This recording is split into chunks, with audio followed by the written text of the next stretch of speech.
En ce moment même, Israël mène déjà sa troisième attaque massive contre le territoire iranien au cours des 12 dernières heures. On sait que des complexes de missiles ont été touchés sur le territoire iranien, bien sûr, des lieux de stockage de missiles et un site nucléaire, et il y a déjà des confirmations que le site nucléaire clé de l'Iran a bel et bien été frappé. De plus, des caches appartenant à des officiers supérieurs de la direction militaire iranienne ont été frappés, et l'on sait que 3 généraux et responsables clés du régime iranien ont été éliminés lors des attaques précédentes. Ainsi, le président américain Donald Trump menace déjà l'Iran en disant que ce n'était que le début, qu'une attaque encore plus féroce contre l'Iran suivra si l'Iran ne signe pas immédiatement l'accord nucléaire. Le Premier ministre israélien Netanyahou avertit que la guerre avec l'Iran sera longue. Eh bien, des sources au sein des services de renseignement américains et israéliens rapportent que les deux parties se préparaient à cette attaque depuis longtemps. Et tout le tapage médiatique ainsi que toutes les déclarations publiques sur le fait que des négociations étaient en cours, tout cela n'était qu'une couverture, une sorte de rideau de fumée. C'était fait pour que l'Iran se détende et ne soit pas prêt pour cette opération. Il est intéressant de noter que les forces armées israéliennes sont menées non seulement une attaque aérienne, mais aussi des opérations terrestres directement sur le territoire iranien, ce qui indique que le Mossad s'y préparait depuis assez longtemps. Pour faire court, les militaires israéliens déclarent avoir utilisé 200 chasseurs pour la première vague d'attaque. L'Iran a riposté en lançant plus de 100 drones Shahed vers Israël. Le général Hossein Salami, qui était le commandant en chef du corps des gardiens de la révolution islamique d'Iran, a été tué lors de l'attaque. Il était l'une des figures les plus influentes en Iran. L'attaque a également coûté la vie au général-major Mohammad Bagheri. C'était le plus haut gradé militaire d'Iran. Netanyahou a déclaré que l'opération Lion Ascendant avait frappé la principale installation d'enrichissement de l'Iran à Natanz, contre les scientifiques nucléaires et ce qu'il a appelé le cœur du programme de missiles balistiques iranien. Selon l'agence de presse officielle iranienne Tasnim, 6 scientifiques nucléaires ont été tués.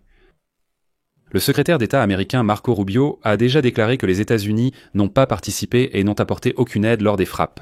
Avant l'attaque, le président Donald Trump a déclaré qu'il ne voulait pas qu'Israël vise l'Iran tant que les négociations américaines sur l'accord nucléaire étaient en cours. Après l'attaque, Donald Trump a déclaré qu'il était au courant de l'opération en préparation et a averti l'Iran que la situation serait bien pire s'il ne faisait pas de concessions sur l'accord nucléaire. Dans cet épisode, rassemblons toutes les informations morceau par morceau, établissons la chronologie de l'attaque d'Israël contre l'Iran et essayons de comprendre quelles conséquences de cette escalade au Moyen-Orient il faut attendre. Et bien sûr, nous aborderons des questions moins évidentes concernant cette attaque et je partagerai avec vous quelques informations privilégiées sur la future opération d'Israël contre l'Iran. Je suis Alexei Petchi. Nous sommes le 13 juin. Nous allons tout aborder dans l'ordre, mais avant de commencer, je vous demande de vous abonner à cette chaîne, de liker cette vidéo et de laisser un commentaire afin que les algorithmes de YouTube la mettent en avant et que le plus grand nombre de personnes puissent la voir. De plus, abonnez-vous à ma chaîne Telegram. Le lien se trouve dans la description de cette vidéo. Alors maintenant, mettons tout au clair et passons en revue chronologiquement ce qui se passe actuellement au Moyen-Orient. Vendredi matin, Israël frappe en plein cœur du complexe nucléaire, militaire et de missiles de l'Iran, menant une attaque qui, selon les rapports, a coûté la vie aux 3 personnalités les plus influentes d'Iran. Les frappes anxieuses contre le programme nucléaire iranien et les hauts dirigeants militaires pourraient donc constituer un tournant dans ce conflit qui s'éternise, alors qu'Israël se prépare à une riposte massive de la part de l'Iran. Désormais, le risque d'une guerre régionale de plus grande envergure est devenu bien réel. Plus tard dans la journée, il était clair que les représailles avaient débuté. Après que les militaires israéliens ont déclaré que l'Iran avait lancé plus de 100 drones Shahed en direction d'Israël et qu'Israël avait commencé à les intercepter en dehors de ses frontières. On sait également que la Jordanie a participé à la défense contre cette attaque. Le guide suprême de l'Iran, l'ayatollah Ali Khamenei, a averti qu'Israël ferait face à une punition sévère pour ces attaques et a confirmé qu'un certain nombre de commandants et de scientifiques iraniens avaient effectivement été tués. Un porte-parole des forces armées iraniennes a déclaré que les États-Unis et Israël paieraient cher pour cela. Le secrétaire d'État américain, Marco Rubio, a immédiatement déclaré que les États-Unis d'Amérique n'avaient pas participé à ces frappes, en précisant qu'Israël avait informé les États-Unis qu'il considérait ces actions comme nécessaires à sa légitime défense. Fait intéressant, la veille, le président américain Donald Trump avait averti de la possibilité d'un conflit majeur au Moyen-Orient, qui pourrait, selon ses propres termes, survenir bientôt lors d'une allocution télévisée à la nation. Le Premier ministre israélien, Benjamin Netanyahou, a déclaré que l'opération militaire avait porté un coup au programme nucléaire iranien. Ces cibles étaient le principal site d'enrichissement d'uranium de l'Iran à Natanz, les scientifiques nucléaires iraniens et le programme iranien de missiles balistiques. Comme l'a déclaré Netanyahou, je cite, « Il y a quelques minutes, Israël a lancé l'opération Lion ascendant, une opération militaire ciblée visant à éliminer la menace iranienne contre l'existence même d'Israël. Cette opération se poursuivra aussi longtemps qu'il le faudra pour éliminer cette menace. » Dans une déclaration des militaires israéliens, il a été indiqué que des chasseurs israéliens avaient également mené une frappe massive contre les systèmes de défense aérienne dans l'ouest de l'Iran. Et, comme le précise la déclaration des militaires israéliens, des dizaines de radars et de lanceurs de missiles solaires ont été détruits lors des frappes. L'un des hommes les plus influents d'Iran, le général Hossein Salami, commandant en chef du corps d'élite des gardiens de la révolution islamique, figurait parmi les personnes tuées les bras lors des attaques.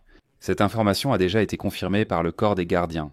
Et le général-major Mohammad Bagheri, chef d'état-major des forces armées iraniennes et plus haut officier militaire du pays, a également été tué. Selon la télévision d'État iranienne, l'ancien chef de la sécurité nationale de l'Iran, Ali Shamkhani, qui était un conseiller clé de l'ayatollah Khamenei et a occupé le poste de secrétaire du Conseil de sécurité national pendant près d'une décennie, a également été tué. Parmi les victimes figuraient également 6 scientifiques nucléaires iraniens qui travaillaient justement sur le programme nucléaire de l'Iran. Les frappes d'aujourd'hui indiquent que Netanyahou a vu une opportunité, mais aussi des possibilités d'atteindre l'objectif de longue date d'Israël de détruire le programme nucléaire iranien. L'Iran est actuellement dans sa position militaire la plus faible depuis 10 ans.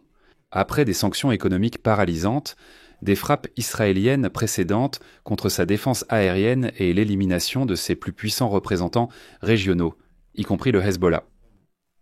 Le 6e round des négociations nucléaires entre les États-Unis et l'Iran était prévu pour dimanche. Il devait se tenir à Oman.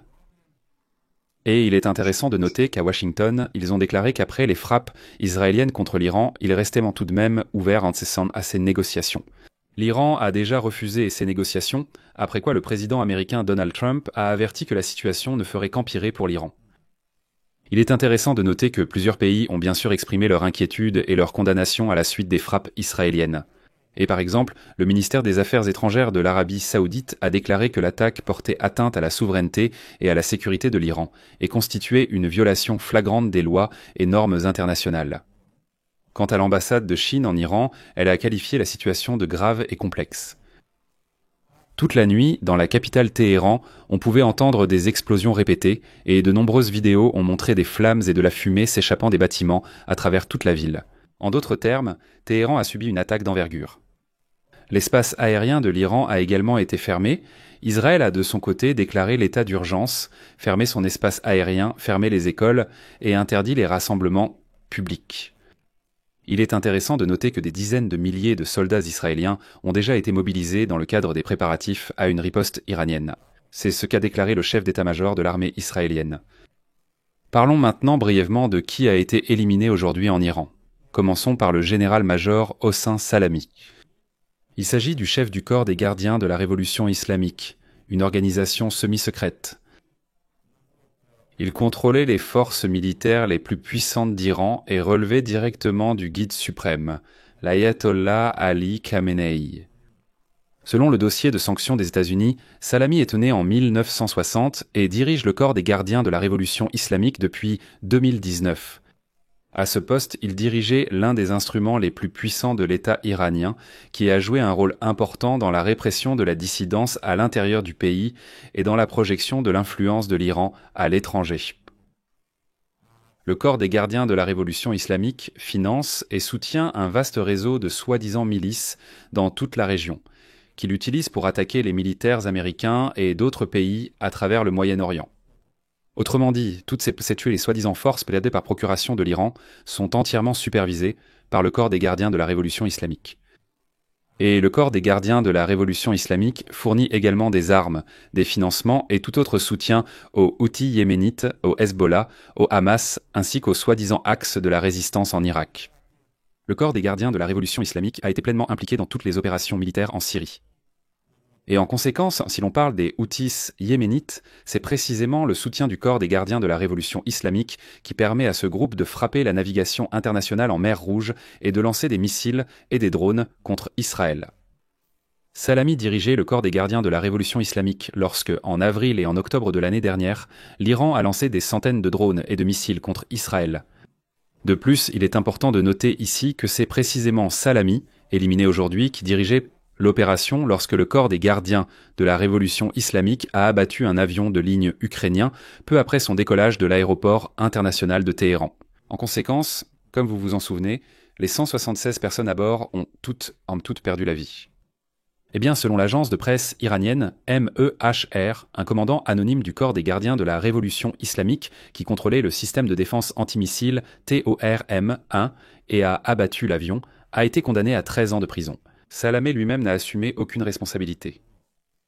Il faut également noter que l'éviction de Salamé équivaut à l'éviction du président.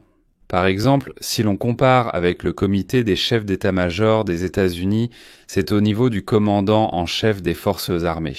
Continuons. Le général de division Mohammad Bagheri a également été tué aujourd'hui. Depuis 2016, il occupait le poste de chef d'état-major des forces armées iraniennes, dont l'effectif peut dépasser 500 000 personnes.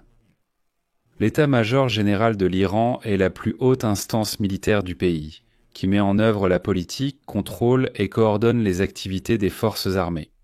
Bagheri a été sanctionné par les États-Unis avec 9 autres personnes de l'entourage de l'ayatollah Khamenei, qui, pendant des décennies, ont opprimé le peuple iranien, exporté le terrorisme et mené une politique déstabilisatrice à travers le monde. C'est ce qui est indiqué dans le document du ministère des Finances des États-Unis d'Amérique.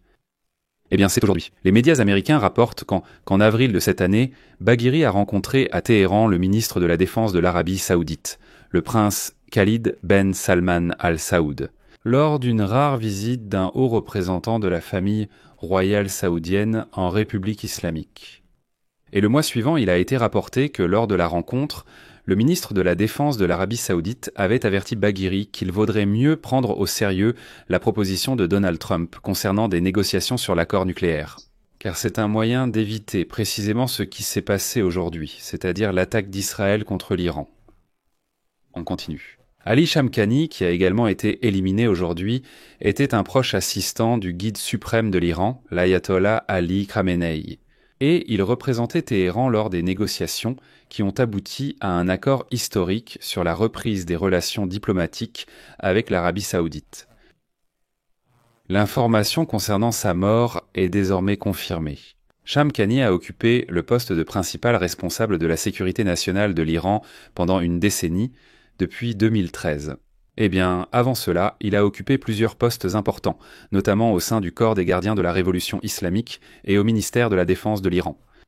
Selon les analystes, il était une étoile montante de la diplomatie iranienne, bien connu dans les cercles de politique étrangère à Washington et en Europe.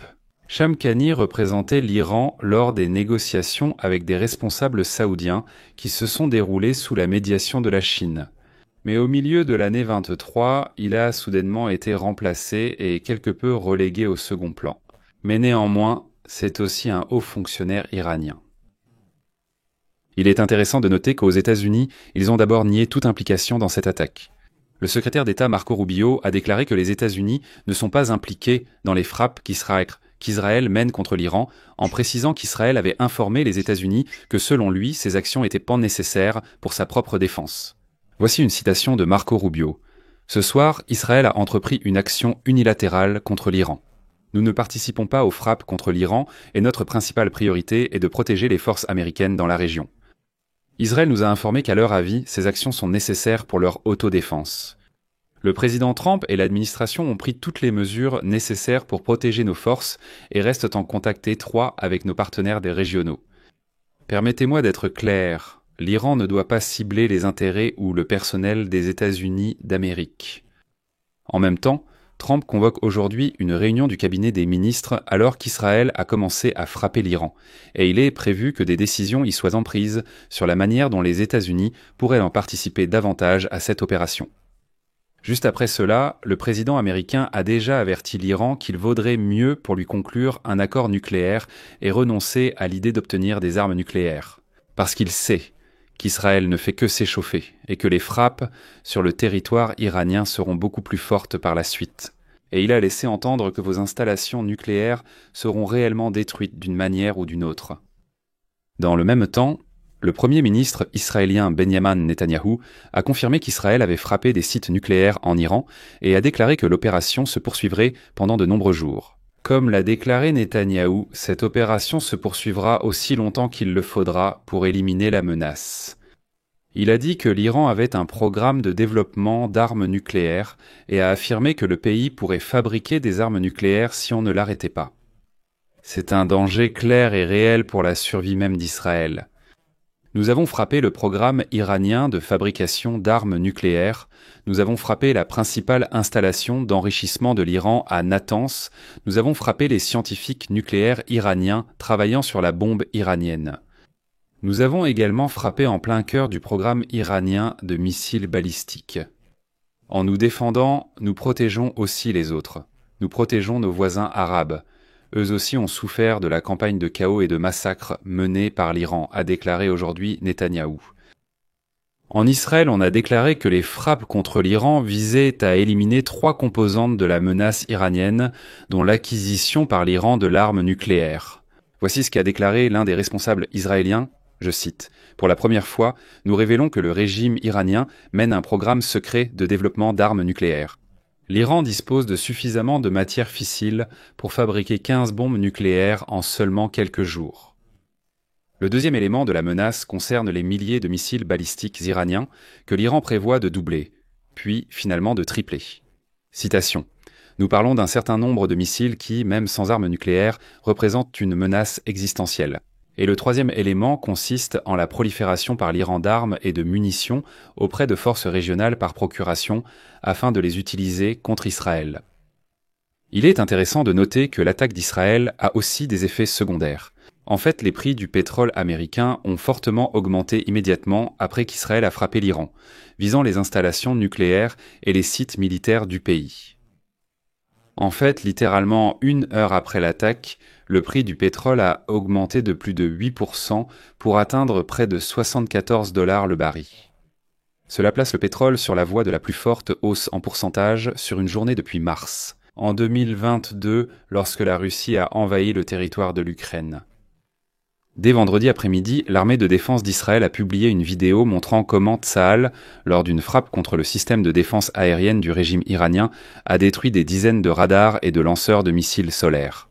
Comme l'écrit Tsahal, je cite, « Ces dernières heures, des chasseurs de l'armée de l'air, sous la direction précise du renseignement, ont mené une frappe massive contre le système de défense aérienne du régime iranien dans l'ouest de l'Iran. Au cours des attaques, des dizaines de radars et de lanceurs de missiles solaires ont été détruits. Et, comme le souligne le communiqué, tout au long de la guerre, l'armée de défense d'Israël a systématiquement frappé le système de défense aérienne du régime iranien et de ses mandataires au Moyen-Orient. De plus, un aspect captivant est apparu ici. Parce que, selon les médias israéliens, Israël se préparait depuis de nombreuses années à une opération contre les programmes nucléaires et balistiques de l'Iran. La préparation comprenait la création d'une base de drones à l'intérieur de l'Iran et le transfert d'armes de haute précision ainsi que de forces spéciales dans ce pays. En Ukraine, on plaisante déjà en appelant cela l'opération Toile d'araignée 2.0. Selon les représentants des forces de sécurité israéliennes, l'opération reposait sur une planification conjointe étroite entre l'armée de défense d'Israël et le Mossad. Selon le représentant, des agents du Mossad ont créé une base de drones sur le territoire iranien, près de la capitale Téhéran. Ces drones Pio ont été activés pendant la nuit et ont frappé des lanceurs de missiles sol-sol dirigés contre Israël. De plus, des véhicules équipés de systèmes d'armement ont été introduits clandestinement en Iran. Cette histoire, c'est que les systèmes explicitants ont neutralisé les systèmes de défense aérienne iraniens, assurant ainsi la supériorité aérienne et la liberté d'action des avions israéliens sur le territoire iranien cette nuit-là. Le troisième élément secret de l'opération a été le déploiement de commandos du Mossad avec des missiles de haute précision à proximité des batteries anti-aériennes dans le centre de l'Iran. L'opération s'appuyait sur une pensée innovante, une planification audacieuse et une utilisation précise des technologies de pointe. Des unités spéciales et des agents opérant au cœur même de l'Iran et échappant totalement à l'attention des services de renseignement locaux ont déclaré aujourd'hui au Mossad. Immédiatement après, des informations sont apparues en ligne indiquant que le site, considéré comme le centre des ambitions nucléaires de l'Iran, était en flammes, selon des images diffusées sur les réseaux sociaux. Notamment le complexe nucléaire de Natanz. C'est une ville située à environ 250 km au sud de la capitale Téhéran, considérée comme le plus grand site d'enrichissement d'uranium en Iran et abritant le programme nucléaire avancé du pays. Les analystes disent que le site est utilisé pour le développement et l'assemblage de centrifugeuses destinées à l'enrichissement de l'uranium, une technologie clé qui transforme l'uranium en combustible nucléaire. Et voici une vidéo sur les réseaux sociaux qui montre de la fumée s'élevant du site. De plus, cette vidéo montre d'épais nuages de fumée s'élevant haut dans le ciel depuis ce complexe. Les données du système d'information sur les incendies pour la gestion des ressources de la National Aeronautics and Space Administration ont montré que l'incendie sur le site a commencé après 2 heures du matin, heure locale, c'est-à-dire juste après que l'aviation israélienne a frappé cet endroit. L'Agence internationale de l'énergie atomique a indirectement confirmé aujourd'hui les informations sur l'attaque contre le site de Natanz. Le directeur de l'Agence internationale de l'énergie atomique, Raphaël Grossi, a confirmé que le site de Natanz fait partie des cibles. L'agence est en contact avec les autorités iraniennes concernant les niveaux de radiation. Nous sommes également en contact avec nos inspecteurs sur place. Mais un peu plus tard, l'Agence iranienne de l'énergie atomique a finalement été contrainte d'annoncer que le principal site d'enrichissement d'uranium de l'Iran, à Natanz, avait effectivement été endommagé à la suite de l'attaque israélienne. L'agence a indiqué que le complexe comprend des installations en surface et souterraines et qu'il n'est censément pas encore clair ce qui a été endommagé, cependant aucune victime n'a été signalée. Le chef du contrôle nucléaire de l'Organisation des Nations Unies, Raphaël Grossi, a déclaré que les autorités iraniennes avaient confirmé que Natanz avait été touché, cependant aucun niveau de radiation élevé n'a été détecté. Grossi a également informé les membres du conseil d'administration de l'Agence internationale de l'énergie atomique que les autres installations nucléaires en Iran à Fakhani et Fordo n'ont pas encore été affectées. Un peu plus tard, les médias d'État iraniens ont rapporté une nouvelle attaque israélienne, montrant une grande colonne de fumée s'élevant après une explosion dans la ville de Tabriz, au nord-ouest. L'agence de presse Tasnim a rapporté que l'aéroport de Tabriz subit actuellement des attaques massives de la part d'Israël. Et maintenant, des doutes subsistent quant à la capacité de l'Iran à riposter massivement contre Israël en réponse à l'attaque d'aujourd'hui. En effet, l'Iran a déjà lancé une centaine de drones, Shahed, mais il reste des questions pour la suite. En fait, aujourd'hui, Israël a attaqué de nombreux sites de stockage de missiles et a détruit des lanceurs de missiles. Et l'armée de défense d'Israël a déclaré avoir achevé une frappe massive contre le système de défense anti-aérienne du régime iranien dans l'ouest de l'Iran. Dans le cadre de ces attaques, des dizaines de radars et de lanceurs de missiles solaires ont été détruits. Les vidéos en ligne montrent déjà le déroulement de ces événements. Et de plus, même des missiles balistiques qui étaient déjà dirigés vers Israël ont été détruits. En plus de cela, un dépôt de missiles a été attaqué dans la ville iranienne de Kermanshah, et une vidéo de l'incendie dans ce dépôt est également apparue. En plus de cela, un peu plus tard dans la journée, Israël a attaqué des bases d'aviation tactique à Shiraz et à Tabriz. Et là aussi, il y a des vidéos montrant d'énormes colonnes de fumée s'élevant, ce qui indique que la frappe a vraiment visé un lieu de rassemblement de l'aviation. La vidéo montre même la détonation secondaire des munitions. De plus, aujourd'hui, une vidéo est également apparue en ligne montrant comment des lanceurs mobiles de missiles balistiques ont été interceptés dans la ville de Kermanshah. Et il n'est pas exclu que cela ait été fait précisément par des agents du Mossad sur le terrain, donc certainement pas depuis les airs. Et il est connu que ces lanceurs mobiles étaient destinés à viser Israël. On peut donc en conclure qu'Israël a en fait détruit le potentiel balistique de l'Iran. À l'heure actuelle, du moins tout ce qui avait déjà été préparé pour une contre-attaque a bel et bien été détruit. C'est pourquoi il y a de très grandes questions quant à savoir si l'Iran pourra répondre d'une manière ou d'une autre à Israël dans un avenir proche. Et le point culminant de l'attaque israélienne contre l'Iran aujourd'hui, pour l'instant, a été le message du président américain Donald Trump, qui a averti l'Iran de la nécessité d'accepter l'accord nucléaire, avant qu'il n'en reste plus rien. Et Trump a suggéré que les attaques israéliennes suivantes contre l'Iran seraient encore plus violentes. Donc Trump a écrit aujourd'hui que les dirigeants iraniens ne savaient pas ce qui devait se passer. Ils sont tous maintenant morts, et ça ne fera qu'empirer. Citation, il y a déjà eu beaucoup de morts et de destruction. Mais il est encore temps de mettre fin à ce carnage, et les prochaines attaques déjà prévues seront encore plus brutales. L'Iran doit conclure un accord tant qu'il reste encore quelque chose, et sauver ce qui était autrefois connu sous le nom d'Empire iranien. Et maintenant, je vais vous lire en entier le post de Donald Trump sur les réseaux sociaux. Mais avant cela, je vous rappelle que des négociations entre les États-Unis et l'Iran étaient prévues à Oman pour le 15 juin, mais que l'Iran s'est retiré de ces discussions. Donald Trump déclare avoir donné à l'Iran de nombreuses opportunités de parvenir à un accord. Je leur ai dit en des termes très fermes, faites-le simplement. Mais quoi qu'ils fassent, aussi près qu'ils soient arrivés, ils n'ont tout simplement pas pu le faire. Je leur ai dit que ce serait bien pire que tout ce qu'ils connaissaient, attendaient ou avaient entendu. Que les États-Unis produisent immédiatement le meilleur et le plus meurtrier équipement militaire au monde. Et qu'Israël en a beaucoup, en aura encore plus, et qu'ils savent comment l'utiliser. Certains partisans radicaux iraniens parlèrent avec audace, mais ils ne savaient pas ce qui devait se passer. Ils sont tous déjà morts, et ça ne fera qu'empirer. Il y a déjà eu beaucoup de morts et de destructions, mais il est encore temps de mettre fin à ce carnage. Les prochaines attaques, déjà planifiées, seront encore plus brutales. L'Iran doit conclure un accord avant qu'il ne reste plus rien de lui, et sauver ce qui était autrefois connu sous le nom d'Empire iranien.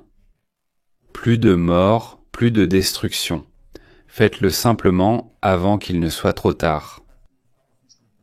Que Dieu vous bénisse, écrit Donald Trump.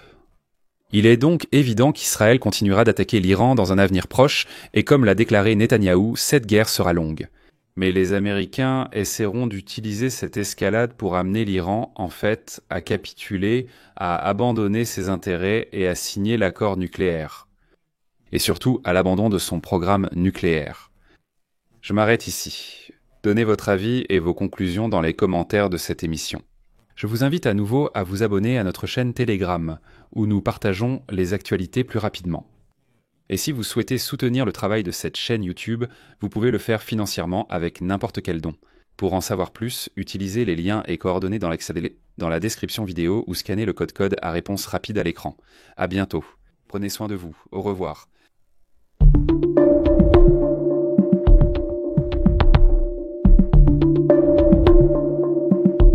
Sous-titres réalisés par